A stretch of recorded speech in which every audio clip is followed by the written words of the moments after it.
Hi everyone. Today I am going to be presenting about chapter 6, which is about fundamentals of organizing.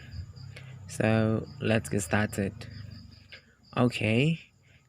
They are what is organizing, depicting the organization, authority and chain of command, line and staff authority, the informal organization, and departmentalization. Well, let's go right to what is organizing. Organizing is arranging the activities of the enterprise in such a way that they systematically contribute to the enterprise's goals. Depicting the organization.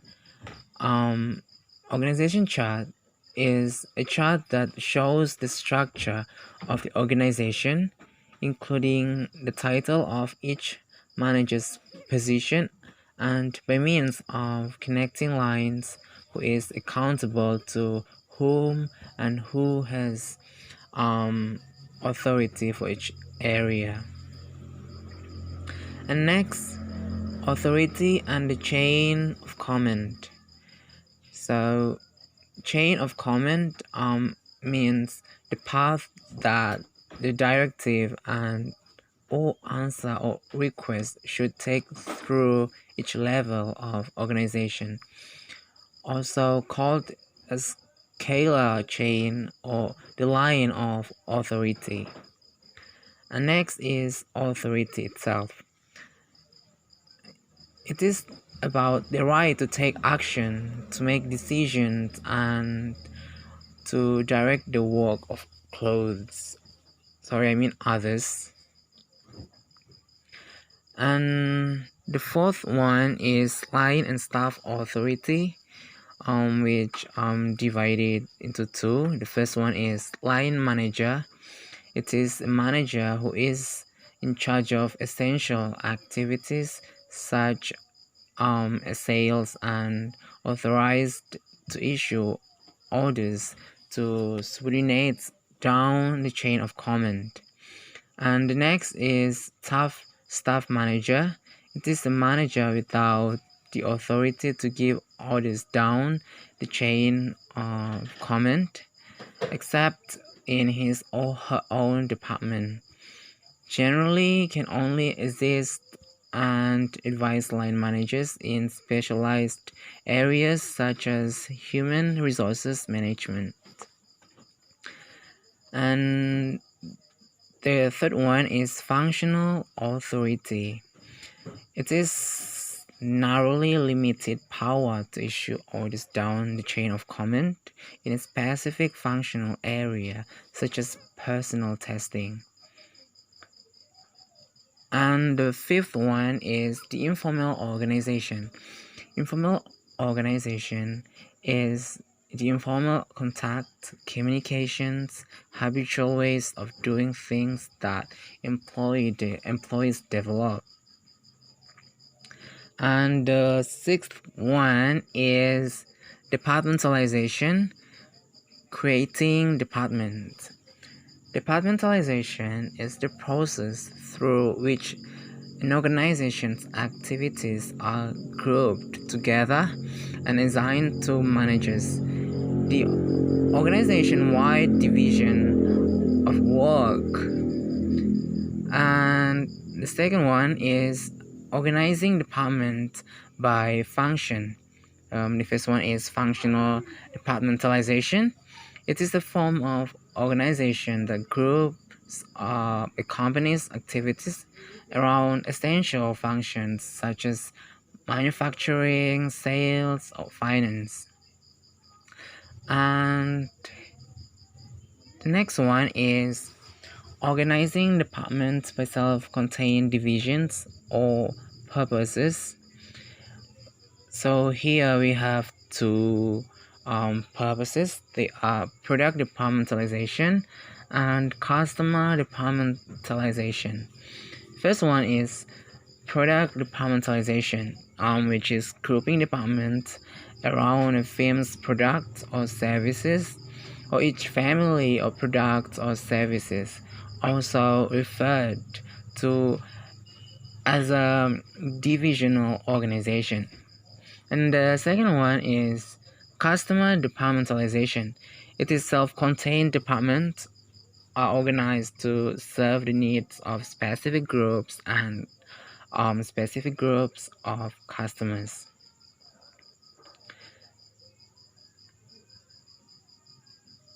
And the next one is organizing departments by self-contained divisions of purposes. Count.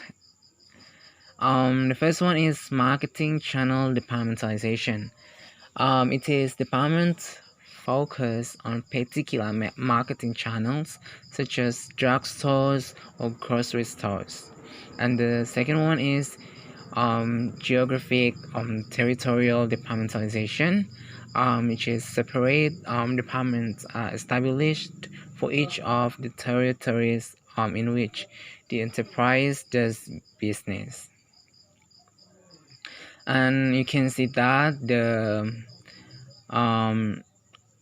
table marketing channel departmentalization as shown on the slide.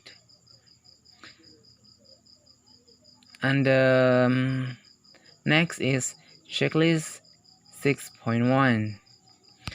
It is functional versus divisional organizations. Functional organization advantages. Number one, it is simple, obvious, and logical. It fosters efficiency. It can simplify executive hiring and training. It can facilitate the top manager's control. And the functional organization disadvantages. It increases the workload on the executive to whom the functional department had to report. It may reduce the firm's sensitivity to a service to customer. It produces fewer general managers. Checklist 6.1 count functional versus divisional organizations. Divisional organization advantages. The first one is the product or service gets the single-minded attention of its own general manager and unit, and its customers may get better, more responsive service. It is easier to judge performance. It develops general managers. It reduces the burden for the company's CEO. And functional versus divisional organizations, which is disadvantages. It creates duplication of effort. It may diminish top management control. It requires more managers with general management abilities. It can breed compartmentalization. And the next one is creating matrix organizations. Matrix organization is an organization structure in which employees are permanently attached to one department, but also simultaneously have ongoing assignments in which they report to project, customer, products, or geographic unit heads. And you can see that the slide. And matrix organization. So we have advantages and disadvantages.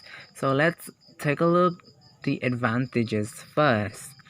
It is access to expertise, stability of permanent department assignments for employees, allows for focus on specific projects, products, or customers, while the disadvantages, we have confusion of comment, power struggle and conflicts, lost time in coordinating, and and excess overhead for managing matrix functions. And departmentalization in practice, especially hybrid. Why mix the types of departmentalization?